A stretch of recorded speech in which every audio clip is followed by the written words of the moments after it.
Apa itu medical overuse headache? Medical overuse headache atau MOH adalah nyeri kepala akibat penggunaan obat yang berlebihan.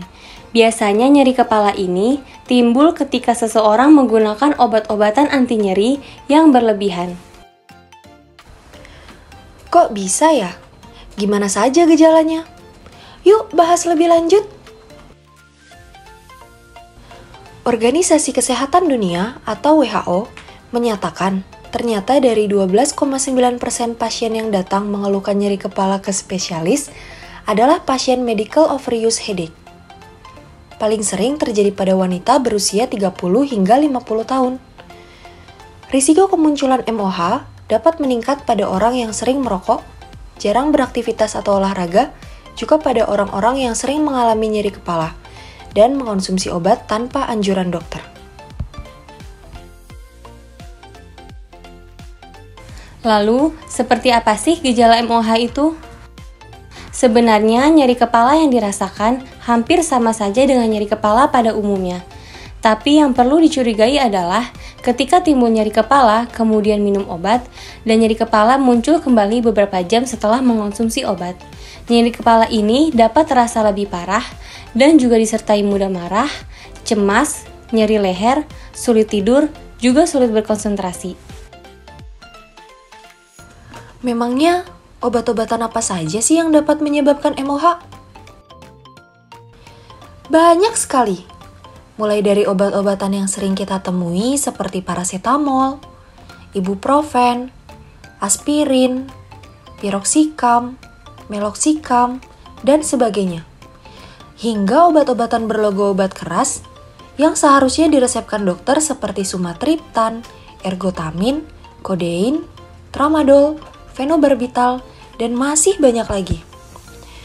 Intinya, biasanya MOH ini muncul ketika seseorang mengkonsumsi obat, khususnya obat pereda nyeri, pada hampir setiap hari selama minimal 3 bulan.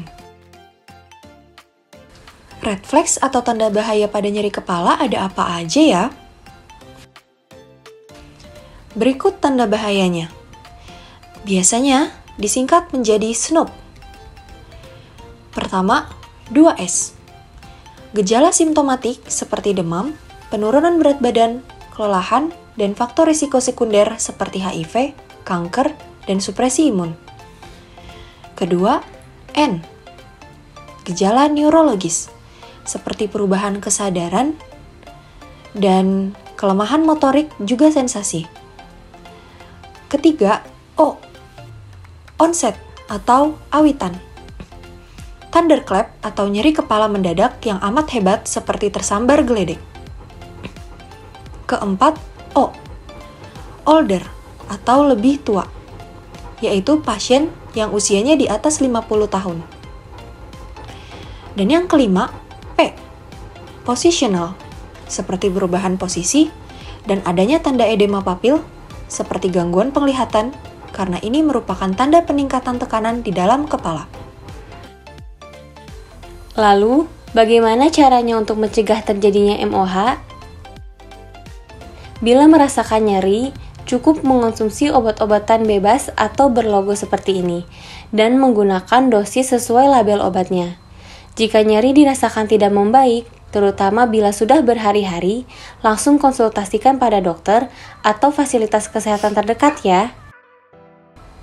Harus segera ke dokter apabila nyeri kepala dirasakan 2 kali atau lebih dalam seminggu, minum obat nyeri untuk nyeri kepala lebih dari 2 kali seminggu, dosis obat sesuai label dirasa tidak mempan untuk mengobati nyeri kepala, dan pola nyeri kepala berubah dari sebelumnya.